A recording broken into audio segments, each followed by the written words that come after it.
Wow. You know what? You have been much better in our drafts at going for album cuts. I think everything I've picked, whether it's Eagles, Steely Dan, or Van Hagar, is eligible to be on a greatest hits record, and that's not true of your picks.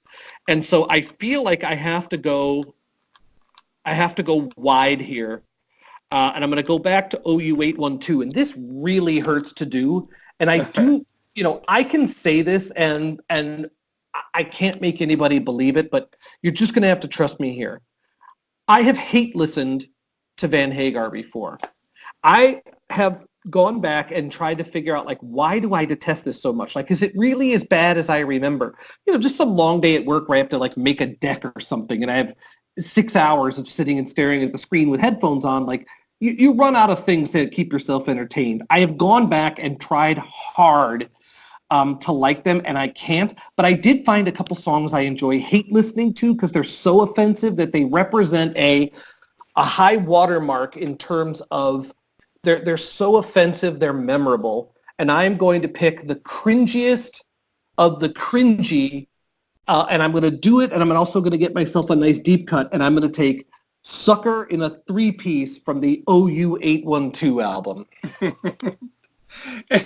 and by the way, since we're getting to the point where it's really thinning out, and it might get harder to keep it positive, I'm gonna say something positive about Sammy Hagar. I don't know much about him as a person. He might be a good guy. He might be a bad guy. Mm-hmm. I will say though that one thing I thought was pretty cool is when Michael Anthony was unceremoniously dumped from the band by Eddie Van Halen. Yep. Sammy Hagar came to his defense, and so I applaud him for sticking up for his comrade in arms, and I also think he was right that it was a bad move because you lost the backing vocals that were as much the part of the signature sound as anything that Eddie Van Halen did on a guitar. I'm just another hot take for you. You know what? That's not a hot take. That's a very reasonable take. Michael Anthony's background vocals were fantastic. Mm-hmm. He really, especially with that early, like when the Ted Templeman produced stuff, where the background vocals were so central to what they were doing. I have to say, Michael Anthony was great, and they fucking dogged him. Like before they dumped him. They made him sign a contract giving up his an equal share in the band, which that's just some low shit, Mm-hmm. Yeah. Yeah. I think that's a bad deal, and I have to throw that out there that Sammy Hagar did him a solid. So. All right, I'm gonna take that. I think that's right. The only thing I want to say before we move on, and we really, spending this much time on Sucker in a 3-piece is already is heaping damnation on me for my family for generations. So I will say this. So OU812 came out in what, like 1988? Okay, so I think that was the last time where a rock and roll musician could credibly put out a record calling out squares. Do you know what I'm saying? Like that was really the absolute. It's like the Raiders of the Lost Ark slipping under the door before it closes forever. You really could never, you could not credibly come back and diss like business people that way anymore. And I understand Brian Johnson and AC/DC to this day still want to write songs about rock and roll and like how great rocking is and that it's time to rock. Like that's sort of the last bastion of that cringy, notion. Wait. They're the last keepers of that flame. I think Sammy Hagar's was sort of their spirit animal there. I think he or a fellow traveler. So I'm going to give Sammy some additional credit there for the last time you could credibly diss people for wearing a suit in rock music. He accomplished it in 1988 and ended the genre. That's why that has to be there. We still have 2 picks apiece if my math is correct. This is where the pain really starts. Do we? Yeah, we do. God. Okay. Oh, no.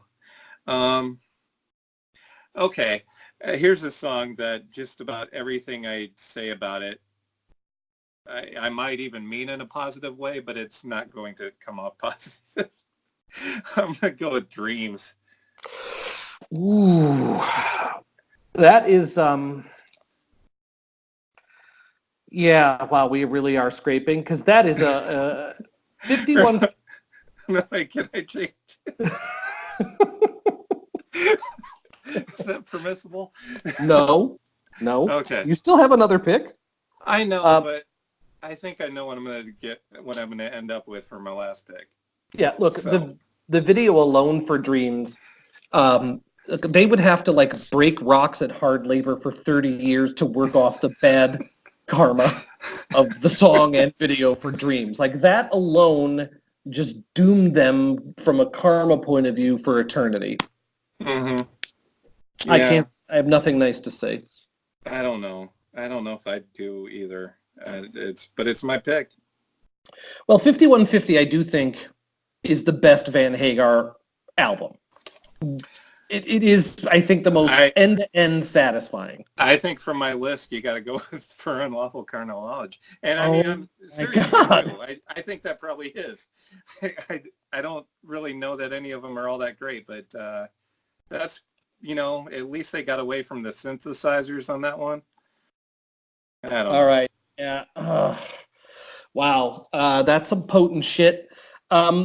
Since you've picked sort of the a cringy special, one of those sort of just emotionally vapid, flavorless platitude specials, I'm going to go with another one here. I'm gonna really soak the dog end of this list in just distilled hell, and I'm going to put When It's Love from OU812 right after that. Yeah, well, see, those two are interchangeable, and that was the one that I was going to go with if I was permitted to change. Suffer. because they are kind of the same song, aren't they?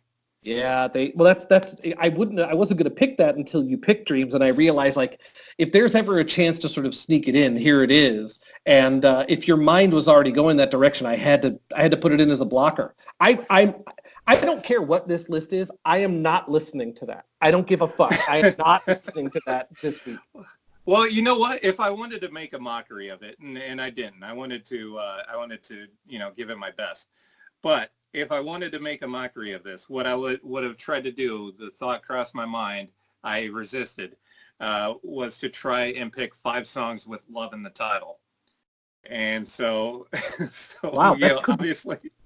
Well, if you include "lovin" and as one of the words with "love" in the title, then yes. Well, you got "Why Can't This Be Love?"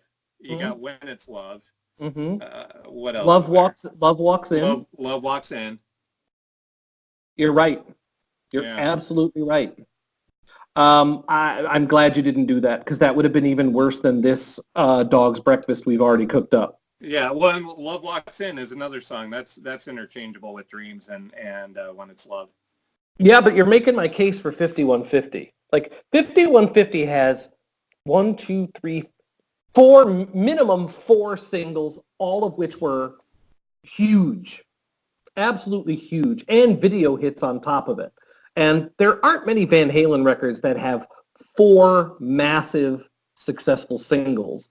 So what you're saying is you like it better than the first one? No, it is the first. Well, no, I'm saying the first Van Halen album. Oh yeah, if we ever want to do a Van Halen show, I got hot takes for days, because I'm actually, I've listened to Van Halen 2 more than Van Halen 1. I'm not saying it's better. I'm saying I go back to it more often. And the most underrated Van Halen song of all time is on Van Halen 2, which is Out of Love Again. No. Out of Love Again. Oh, okay. The Great Lost. It was not a single worthy, but it is, I think it is clear as day, and this is not even a hot take. This is like a molten take from planet, Xenon. It's, I swear to God, Alex Van Halen is channeling like James Brown funk drumming on Out of Love Again, and I'm going to prove that case on this podcast in an episode to come. All right.